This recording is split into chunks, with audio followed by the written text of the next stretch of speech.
Club, as I am today.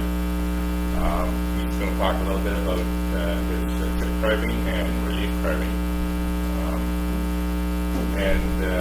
Before we get started, I'd just like to remind everybody that if anybody wants to try carving, or if you do carving and you want some place to hang out on Thursday night, you're free to come out at the southwest corner of Castles and Church in Brooklyn.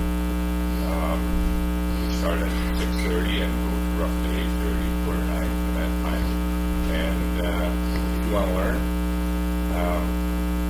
any one of us are quite willing to sit down and teach you a few of the basics to get you started. And, you know, you carve anything, chip carving, really,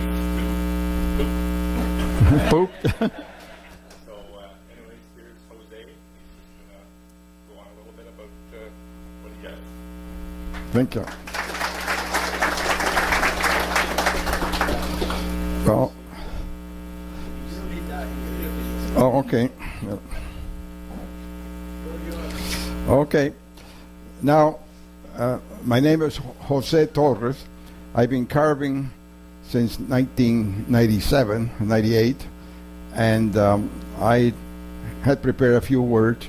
I find it very hard now to follow my friend. There's an expert in poop, but but my talk will not be as interesting. In any way, I made some notes because I tend to get lost. Very short, and originally I was asked to talk to you about chip carving. Now, I'll say a few words, and then if you have any questions, I'd be glad to try to answer the questions. So here we go. Chip carving is a form of surface decoration.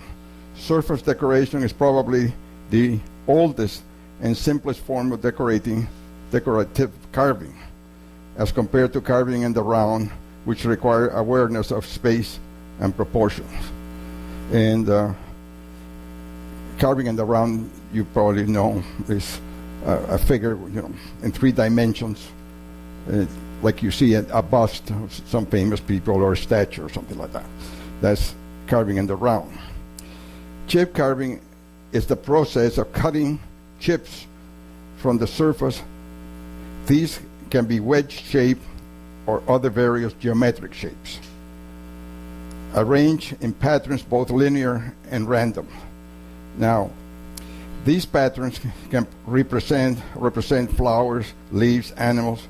The chips are taken within the outline of the animal and may show shape and movement.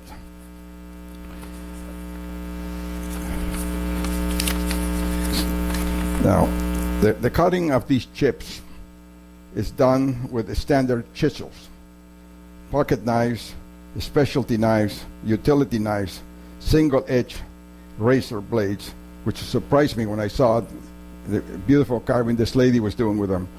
You remember the old-fashioned razor blades? They just had one edge and the other had a piece of metal so you wouldn't cut your finger with it.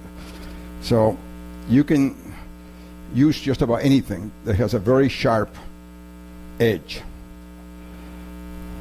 And chip carving can be used to enhance and add character to other forms of and styles of carving.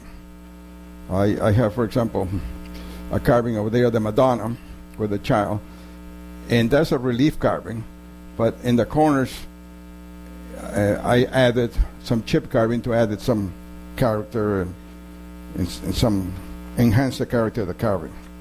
Now, it's, like I said, chip carving is a very old form of decorating, and the people I learned from, their knowledge come from teachers from Switzerland and Holland and probably Germany, and these people use different styles of carving and use different tools.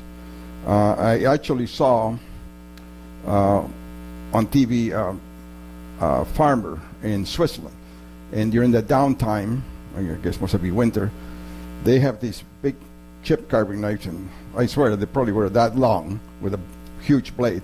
And they go off and they spend their free time away from the wife, chip carving the beams in their barns and in front of their houses, anything made of wood. And even the most simple designs can give you a product that's very attractive. So I think you people would probably enjoy learning that, because it doesn't require all the training and tools and all that other types of carvings do require.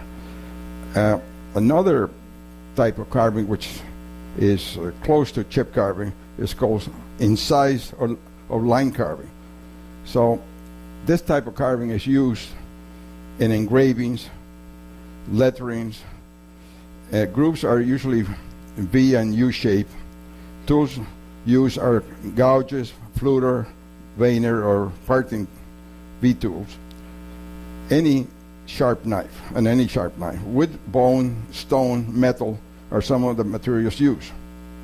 And I think all of you probably seen plaques, and they have been, the letters are incised, and so that's a form of chip carving too, to get the letters, or just cut out the form of a shield or the logo of the organization that has these plaques. Now, low relief is like the three carvings on the left here. That's low relief, and basically you're taking a picture, you're taking the surrounding of the picture, and you're dropping the wood to bring the picture up. And once you have that done, then you try to give a shape and perspective, to give an effect of depth. And as you know, in perspective, as things move back, they become smaller. So you have to try to give that impression in your carving. That's low relief. That's the last three there. They have another type of carving which I never done, but I seen use in decorative doors, and it's called intaglio. Intaglio carving is really the reverse of relief carving. So in other words, instead of the figure or the flower or the animals, whatever, sticking out, they're inside the wood. So it's really the reverse of relief carving. And it's used a lot in doors, in cabinets, in different wood pieces in homes and furniture. It's another form of decoration. So the only other comment I'd like to make is that when you look at the chip carving, like the last 2-3 pieces there, it looks very complicated.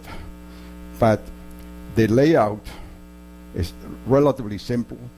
You have some basic, you develop some basic decorative patterns and shapes, and then you just apply them in some kind of cohesive group of chips, so that gives you an impression of flowers or whatever you want to do. So the setup is very easy. If you allow me, I'll go over there and just give you a very quick show you that it looks more complicated than it really is.